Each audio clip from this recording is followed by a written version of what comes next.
Zdravo, poslušalke in poslušalci, bralke in bralci večera. To je dnevno informativni podcast Večer zjutraj. Veseli smo, da ste v naši družbi. Danes je ponedeljek, 16. februar 2026. Moje ime je Miha Dajčman. Katere teme izpostavljamo tokrat? Olimpijsko zlato Domna Prevca, Neki Prevc, komplet medalj. Kdo pa je za slalom navdušil Tija Cipota? Za nami je pustni vikend. Kaj počne ta podmladka strank, ki ima na volitvah kaže najbolje? Naročite se na podcast, da boste obveščeni ob izdaji naslednje epizode. Vse skozi smo z vami na vecer.com. Slovenska smučarska skakalka Nika Prevc je na olimpijskih igrah na veliki skakalnici v Predacu osvojila bronasto medaljo. S tem je izpolnila komplet medalj na teh olimpijskih igrah, saj je bila srebrna na srednji skakalnici, zlato pa je osvojila na mešani ekipni tekmi. Še drugo zlato medaljo pa je osvojil njen brat Domen Prevc, ki je v soboto na veliki skakalnici z izjemnim drugim skokom premagal vso konkurenco.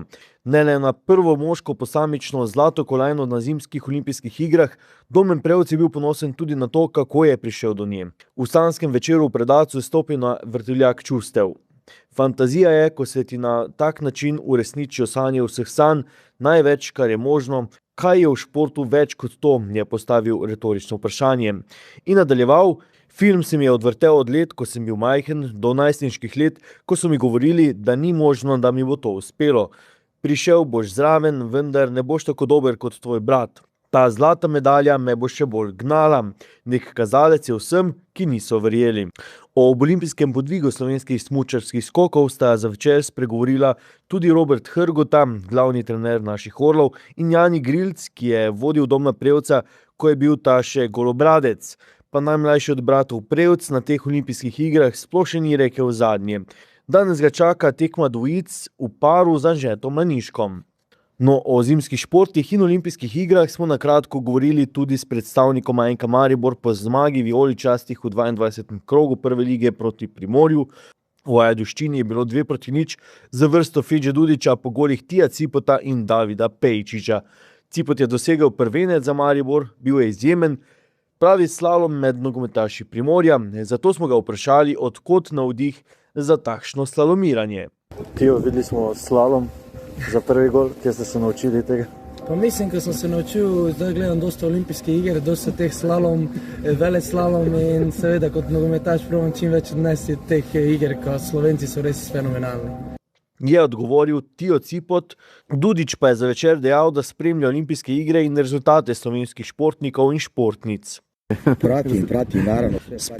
Spremljam vse, čestitam Domnu za zlato, pa Niki in slovenski mešani ekipi. Ko sem doma in če le lahko pogledam olimpijske igre in normalno, da navijam za Slovenijo. Ne le zato, ker delam v Sloveniji, ampak ker sem nekakšen jugonostalgik in v vseh športih navijam za reprezentance in klube iz nekdanje skupne države. Enako velja tudi za Slovenijo. Tako je slučaj sa Slovenijo. Je povedal trener Maribora.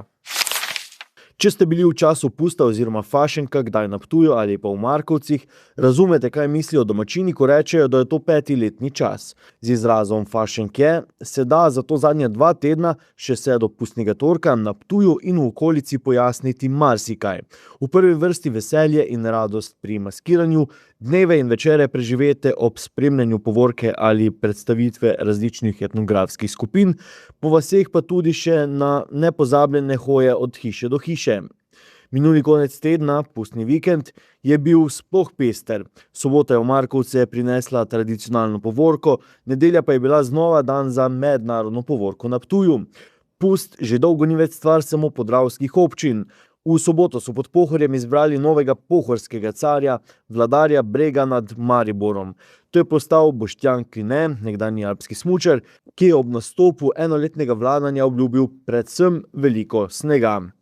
Toda, če je pust čas domišljije, veselja in nočavosti, v čas med svečnico in pokopom pusta, zamaskiramo tudi manj dobrodošlo navado.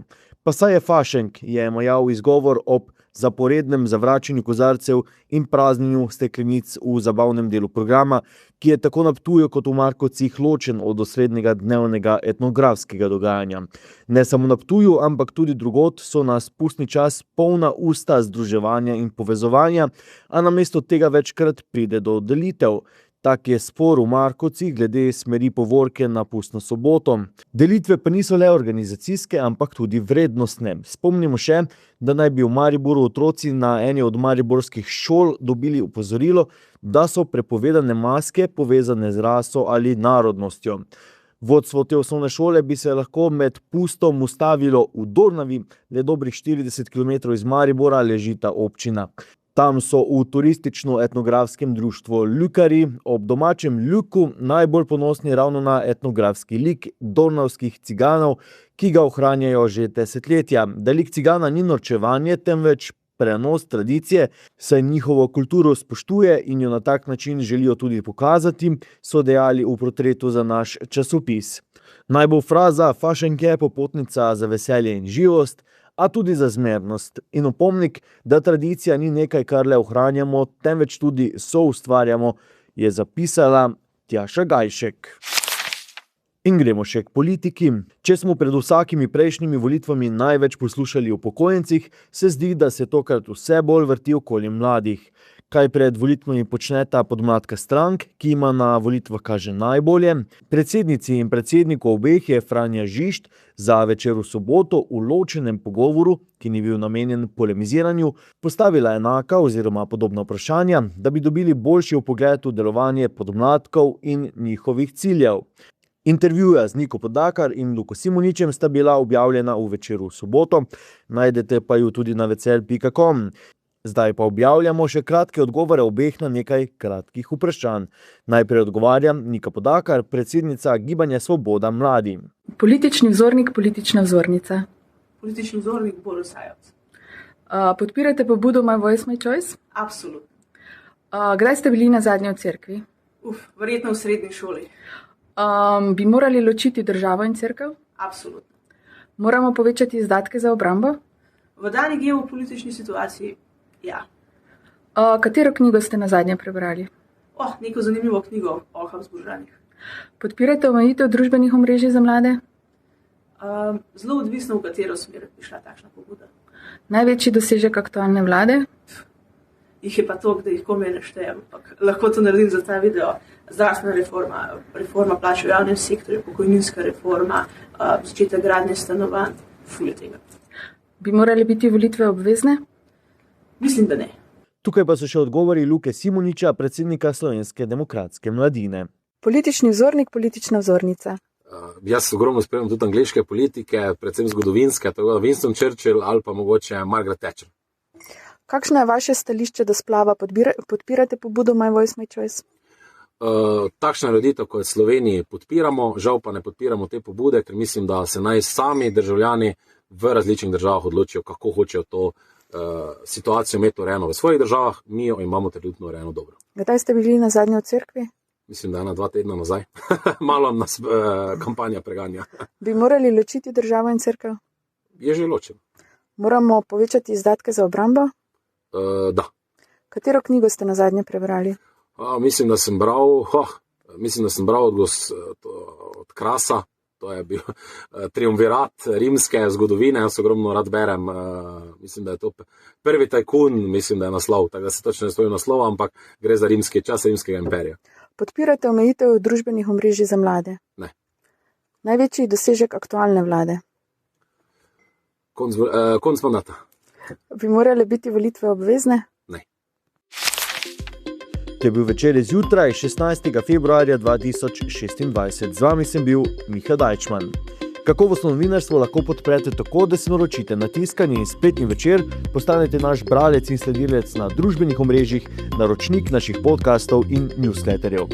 Tako boste podprli novinarstvo, ki prinaša avtentične vsebine, ki jih pripravljajo naši novinarji in jih drugje ne boste našli. Želimo, da razumete, kako se vrti svet, želimo vam odstreti vpogled v čas in prostor, v katerem živimo. Veseli bomo vaših komentarjev, pobud in kritik na različnih kanalih, se beremo in slišimo.